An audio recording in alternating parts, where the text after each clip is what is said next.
नमस्कार दोस्तों, स्वागत है आपका आज के मुख्य समाचारों की वीडियो में। जी हां दोस्तों, यहां पर आपको देखने को मिलेगी सुबह से लेकर शाम तक की सारी के सारी बड़ी खबरें मुख्य समाचार ब्रेकिंग न्यूज अपडेट के रूप में। तो दोस्तों, आपसे रिक्वेस्ट है इस वीडियो को ज़्यादा से ज़्यादा लाइक और शेयर करें। तो दोस्तों, जान लेते हैं आज की पहली बड़ी खबर। प्रधानमंत्री नरेंद्र मोदी ने लाल किले की प्राचीर से किया देश को संबोधित। जी हां दोस्तों, प्रधानमंत्री नरेंद्र मोदी ने रविवार को कहा कि देश आज से अपनी आज़ादी के 75वें साल में प्रवेश कर रहा है और यहां से आज़ादी के 100 वर्षों तक का सफर भारत के सृजन का अमृत काल है। उन्होंने कहा कि सबका साथ, सबका विकास, सबका विश्वास और सबके प्रयास से इस लक्ष्य को हासिल करना है। तिरंगा फहराने के बाद लाल किले की प्राचीर से अपने संबोधन में प्रधानमंत्री ने कहा कि भारत का यह संकल्प सुरक्षित और समृद्ध विश्व की खातिर प्रभावी योगदान के लिए है। उन्होंने कहा कि हर देश की विकास यात्रा में एक समय ऐसा आता है जब वह देश खुद को नए सिरे से परिभाषित करता है और खुद को नए संकल्पों के साथ आगे बढ़ाता है। उन्होंने कहा कि भारत की विकास यात्रा में भी आज वो समय आ गया है जहां से शुरू होकर अगले 25 वर्ष की यात्रा नए भारत के सृजन का अमृत काल है। इस अमृत काल में हमारे संकल्प की सिद्धि हमें आज़ादी के 100 वर्ष तक ले जाएगी। इसके बाद दोस्तों, जान लेते हैं अगली बड़ी खबर। आरएसएस प्रमुख मोहन भागवत ने दिया आर्थिक आज़ादी का मंत्र, बोले जब तक चीन पर निर्भरता तब तक झुकना पड़ेगा। जी हां दोस्तों, आरएसएस प्रमुख मोहन भागवत ने स्वतंत्रता दिवस के मौके पर भारत की आर्थिक आज़ादी पर जोर दिया है। भागवत ने चीन पर निर्भरता को लेकर सवाल खड़े करते हुए कहा कि हम इंटरनेट का और तकनीकी का उपयोग करते हैं जो मूल रूप से भारत से नहीं आती। हम कितनी भी चीन के बारे में चिल्लाएं, लेकिन आपके फ़ोन में जो भी चीज़ें हैं वह चीन से ही आती हैं। राष्ट्रीय स्वयंसेवक संघ यानी कि आरएसएस के सरसंचालक मोहन भागवत ने कहा कि जब तक चीन पर निर्भरता रहेगी तब तक चीन के सामने झुकना पड़ेगा। उन्होंने डिसेंट्रलाइज प्रोडक्शन पर जोर दिया। इससे भारतीय अर्थव्यवस्था को रोजगार और स्वरोजगार के अवसर पैदा करने में मदद मिलेगी।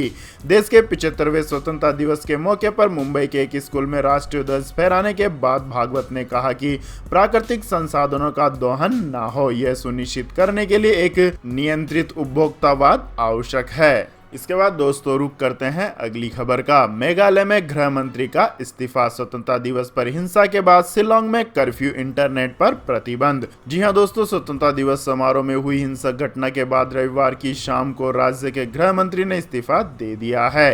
हिंसक घटनाओं के बाद शिलोंग में पूरी तरह से कर्फ्यू लगा दिया गया है। राजधानी मेघालय और राज्य के कई अन्य हिस्सों में इंटरनेट सेवाएं बंद कर दी गई है। राज्य सरकार के एक आदेश में कहा गया है कि कर्फ्यू 17 अगस्त तक लागू रहेगा। शिलोंग के जाओ इलाके में रविवार दोपहर को अज्ञात लोगों ने माओ किन्रोह पुलिस चौकी के एक पुलिस वाहन में आग लगा दी। चौकी के प्रभारी सहित वाहन पर सवार पुलिसकर्मी इस घटना में बाल बाल बच गए। पूर्व विद्रोही नेता चेरिस स्टारफील्ड थांग्यू की उनके घर पर पुलिस छापेमारी के दौरान मौत के बाद शिलोंग के कुछ हिस्सों में एक असहज शांति देखी गई। इसके बाद दोस्तों, जान लेते हैं अगली बड़ी खबर। तालिबान के आगे अफगानिस्तान ने टेके घुटने, राष्ट्रपति अशरफ गनी ने छोड़ा देश। जी हां दोस्तों, अफगानिस्तान पर तालिबान का कब्जा हो गया है। सूत्रों की माने तो सत्ता हस्तांतरण की कोशिशों के बीच राष्ट्रपति अशरफ गनी और उपराष्ट्रपति अमरुल्लाह सालेह ने देश छोड़ दिया है और वे तजाकिस्तान के लिए रवाना हो गए हैं। वहीं भारत समेत कई देश अपने अपने नागरिकों और राजदूतों को रेस्क्यू करने में जुटे हुए हैं। तालिबान के प्रवक्ता सुहेल शाहीन ने कहा था कि हम चाहते हैं कि सरकार बिना किसी शर्त के आत्मसमर्पण कर दे और ऐसा ही हुआ। रविवार को राष्ट्रपति आवास पर हुई सत्ता सौंपने की प्रक्रिया के बाद अफगान में तालिबान युग की वापसी हो गई है। सूत्रों के अनुसार अली अहमद जलाली अफगानिस्तान के अगले राष्ट्रपति हो सकते हैं। जल्दी इसका ऐलान किया जा सकता है। अफगानिस्तान के 3 अधिकारियों ने बताया है कि तालिबान राजधानी में कलाकन, काराबाग और पगमान जिले में है। उसने अपने आक्रमण को तेज करते हुए देश पर कब्जा जमा लिया है और अफगान सुरक्षा बलों को अमेरिकी सेना के हवाई सहयोग के बावजूद खदेड़ दिया है। इसने कई लोगों को हैरत में डाल दिया है और उन्होंने सवाल उठाया है कि अमेरिका के प्रशिक्षण और अरबों डॉलर खर्च करने के बावजूद सुरक्षा बलों की स्थिति खराब कैसे हो गई।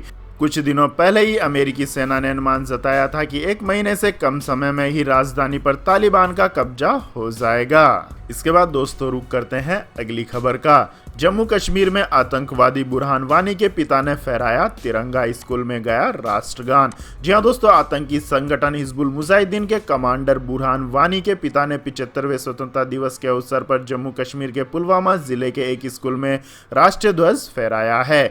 आपको बता दें दोस्तों, बुरहान वानी जुलाई 2016 में सुरक्षा बलों के साथ मुठभेड़ में मारा गया था। बुरहान वानी के पिता एक शिक्षक हैं और उन्होंने त्रिशाल में government girls higher secondary school में राष्ट्रीय ध्वज फहराया है।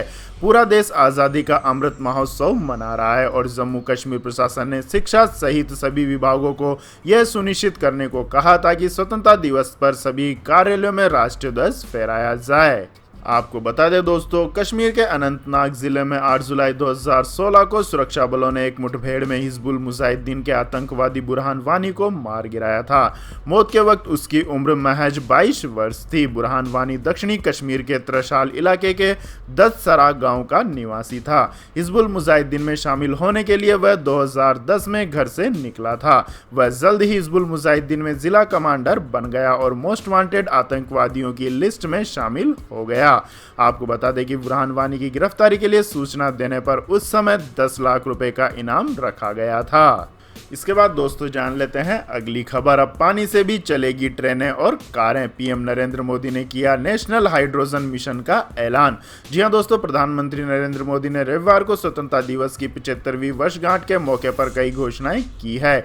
इसी क्रम में उन्होंने लाल किले की प्राचीर से नेशनल हाइड्रोजन मिशन की भी घोषणा की है। मिशन के तहत भारत को ग्रीन हाइड्रोजन के क्षेत्र में ग्लोबल हब बनाने का लक्ष्य निर्धारित किया गया है। आपको बता दें कि प्रधानमंत्री नरेंद्र मोदी ने इससे पहले भी ग्रीन एनर्जी को भविष्य का ईंधन करार दे चुके हैं। उनका मानना है कि ग्रीन एनर्जी को बढ़ावा देने से भारत को आत्मनिर्भर बनाने में बड़ी मदद मिलेगी। प्रधानमंत्री नरेंद्र मोदी ने कहा कि देश को लंबी छलांग लगाने में ग्रीन हाइड्रोजन का क्षेत्र बड़ी मदद करेगा। इससे भारत की पेट्रोल और डीजल की मांग घटने पर तेल के आयात पर निर्भरता कम होगी। यही नहीं, ग्रीन हाइड्रोजन का ईंधन के तौर पर इस्तेमाल बढ़ने से प्रदूषण पर भी अंकुश लगेगा। साथ ही हाइड्रोजन गैस को कंप्रेस्ड नेचुरल गैस में मिलाकर इस्तेमाल किया जा सकेगा। इसके बाद दोस्तों जान लेते हैं आज के मौसम अपडेट्स। तो दोस्तों, दिल्ली, यूपी, बिहार सहित 3 राज्यों में 18 अगस्त के बाद शुरू होगी बारिश।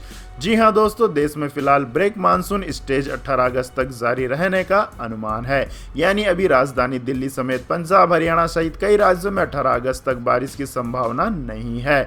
मौसम विभाग के ताज़ा अपडेट की बात करें तो अगस्त के आखिरी 10 दिनों में अच्छी बारिश होने से दिल्ली में बारिश की कमी पूरी होने की उम्मीद है। आपको बता दें कि फिलहाल राजधानी दिल्ली में मानसूनी बारिश का ब्रेक लगा हुआ है। आपकी जानकारी के लिए बता दें दोस्तों, स्काईमेट वेदर के मुताबिक बंगाल की खाड़ी में एक दबाव प्रणाली विकसित हो रही है।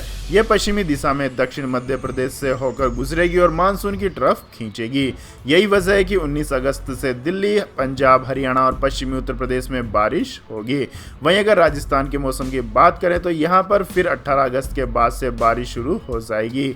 स्थानीय मौसम विभाग के अनुसार राज्य के कुछ जिलों में 18 अगस्त को भारी बारिश होने के आसार बन रहे हैं। इसके बाद दोस्तों जान लेते हैं आज के सोने और चांदी के भाव। तो दोस्तों, भारत में किसी तरह के पवित्र मौके और मांगलिक कार्यक्रम में सोने की खरीदारी या आदान प्रदान को काफी शुभ माना जाता है। इस वजह से लोग सोने चांदी की कीमतों पर नजर रखते हैं। India Boolean and jewellers association की वेबसाइट पर उपलब्ध रेट के मुताबिक पिछले हफ्ते सोने के दाम में कुल 177 रुपए प्रति 10 ग्राम की बढ़ोतरी देखने को मिली थी। हालांकि चांदी की कीमत में 1574 रुपए प्रति किलोग्राम की टूट दर्ज की गई थी। इसके बाद दोस्तों जान लेते हैं अगली बड़ी खबर। ईरान में कोरोना की 5वीं लहर ने मचाई तबाही। हर दिन हो रही है 600 लोगों की मौत। जी हां दोस्तों, इस्लामिक देश ईरान में कोरोना संक्रमण की 5वीं और अब तक की सबसे बड़ी लहर ने तबाही मचा दी है। देश के सभी अस्पताल भर गए हैं, ऑक्सीजन की कमी हो गई है। अस्पताल की फर्श और पार्किंग में मरीजों का इलाज करना पड़ रहा है। बेड नहीं मिलने पर अस्पताल के बाहर निजी वाहन खड़े कर परिजन अपने मरीजों का इलाज करा रहे हैं। और देश में वैक्सीन की भी भारी कमी है। अस्पतालों में डॉक्टर, नर्स और अन्य मेडिकल स्टाफ अब तक के सबसे बुरे दौर से गुजर रहे हैं। यहाँ एक दिन में मिलने वाले नए मरीजों का आंकड़ा 40,000 को पार कर चुका है। साथ ही एक दिन में रिकॉर्ड 600 लोगों की मौत हो रही है। एक रिपोर्ट में दावा किया गया है कि 8.30 करोड़ की आबादी वाले ईरान में कोरोना से हर 2 मिनट में एक मौत हो रही है। लगातार बढ़ते मामलों को देखते हुए ईरान में एक हफ्ते का लॉकडाउन लगा दिया गया है। इसके बाद दोस्तों जान लेते हैं अगली बड़ी खबर। आईआरसीटीसी ने महिला ट्रेन यात्रियों को दिया रक्षाबंधन का तोहफा। रविवार से शुरू किया स्पेशल कैशबैक ऑफर। जी हां दोस्तों, भारतीय रेलवे की सहयोगी company Indian railway catering and tourism corporation ने रक्षाबंधन के मौके पर महिला यात्रियों के लिए विशेष कैशबैक ऑफर की पेशकश की है। इसके तहत महिला यात्रियों को किराए में छूट मिलेगी जो उन्हें कैशबैक के तौर पर हासिल होगी। ये कैशबैक ऑफर लखनऊ, दिल्ली और अहमदाबाद, मुंबई के बीच चलने वाली तेजस एक्सप्रेस ट्रेनों की महिला यात्रियों को दिया जाएगा। आईआरसीटीसी आने वाले त्योहारों में प्रीमियम ट्रेनों के यात्रियों के लिए अधिक आकर्षक यात्रा ऑफर लॉन्च करने की भी योजना बना रहा है। इसके बाद दोस्तों रुक करते हैं अगली खबर का। सरकारी कर्मचारियों को मिलेगी 300 अर्न लीव। अक्टूबर से लागू हो सकते हैं नियम।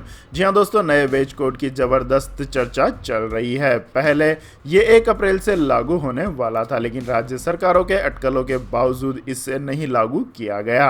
अब खबर मिल रही है कि अब ये नियम अक्टूबर में लागू किया जा सकता है। इस अवधि तक सभी राज्य भी अपने ड्राफ्ट रूल्स तैयार कर लेंगे। इसके तहत कर्मचारियों की सैलरी, छुट्टियां आदि में बदलाव होंगे। आपको बता दें दोस्तों, नए वेज रिवीजन के अनुसार कर्मचारियों के अर्जित अवकाश यानी छुट्टियां 240 से बढ़ाकर 300 कर दी जाएंगी। लेबर कोड के नियमों में बदलाव को लेकर श्रम मंत्रालय, लेबर यूनियन और उद्योग जगत के प्रतिनिधियों के बीच कई प्रावधानों पर चर्चा हुई थी, जिसमें कर्मचारियों की अर्न लीव 240 से बढ़ाकर 300 किए जाने की मांग की गई थी। तो यह थी दोस्तों आज की सभी महत्वपूर्ण बड़ी खबरें। और दोस्तों बारी आती है आज के माइंड क्विज क्वेश्चन की, जिसका जवाब देकर आप बन सकते हैं शानदार उपहार के विजेता।